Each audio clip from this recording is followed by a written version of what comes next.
Et tu viens donc de te transformer en souris, passant dans les petites fissures de la roche pour pouvoir espionner la conversation du bourgmestre.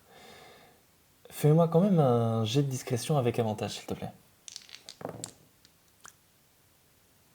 Double 1. Et alors que tu te faufiles, arrive dans la pièce, tu glisses et tu sens une barre de métal se refermer sur ta queue. Une tapette à souris vient de t'en serrer, faisant un bruit énorme. 4 yeux se retournent vers toi. Que fais-tu? J'utilise une deuxième forme sauvage et je me transforme en ours, au milieu de la pièce. Un druide est une sorte de gardien de la nature. Il en fait partie. Il peut même se transformer en certains animaux. À la manière d'un Radagast qui protégerait la nature et son écosystème, et d'un Merlin qui pourrait se changer dans plusieurs espèces. Pourquoi choisir un druide? Le druide est assez polyvalent car il peut changer sa liste de sorts tous les jours. Il peut maîtriser énormément de choses, comme par exemple interagir avec la nature, parler avec les plantes ou les animaux.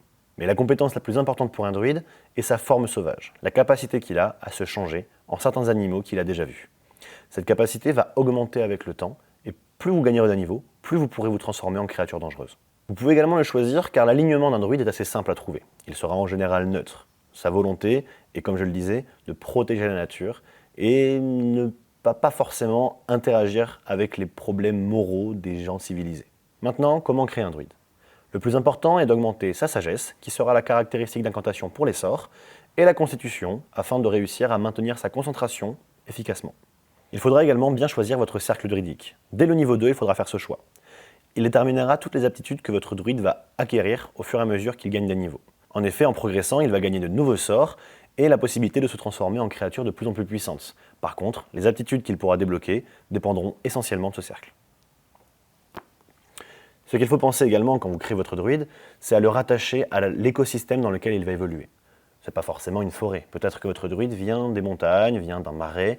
En tout cas, il est là pour protéger un certain écosystème. Il y vit, il le protège et peut-être qu'il l'a déjà combattu pour cet endroit. Essayez d'imaginer un combat qu'il aurait mené par le passé, ou son maître aurait pu le mener également, mais donner un petit peu vie à l'endroit d'où il vient. En tant qu'MJ, si vous avez un druide à votre table, n'oubliez pas que sa forme sauvage lui permet de se transformer en une multitude de bêtes. Ainsi, il pourra très bien se transformer en souris afin d'aller espionner une conversation, mais également en aigle géant s'il décide de s'envoler, même en portant quelqu'un sur le dos. Essayez de le pousser à penser à cela en le mettant dans une situation où peut-être que la seule solution serait de s'envoler, par exemple. Vous pouvez également le rattacher à un panthéon, une divinité proche de la nature. Peut-être pour lui envoyer des signaux, des messages, des visions, ou simplement un animal qui aurait un pelage d'une couleur différente, qui va l'intriguer.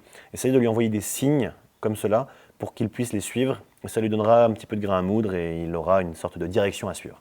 Vous l'aurez compris, un druide est très proche des extérieurs des villes, de la nature. C'est pour cela que c'est souvent une classe assez difficile à venir intégrer dans le roleplay, dans les discussions avec des gens civilisés, et d'essayer de le faire s'immiscer dans les problèmes des gens des villes. Il aura un petit peu de mal à comprendre les tenants, les aboutissants et les enjeux de ce genre de dilemme. Il sera souvent distant. Vous aurez peut-être un petit peu de distance avec votre groupe et avec les PNJ de votre maître du jeu. C'est là peut-être le petit bémol de la classe de druide. En tout cas, j'espère que cette vidéo vous a plu. Si vous décidez de jouer un druide, dites-le nous en commentaire. Et surtout, dites-nous quelle classe on fait la semaine prochaine. A bientôt!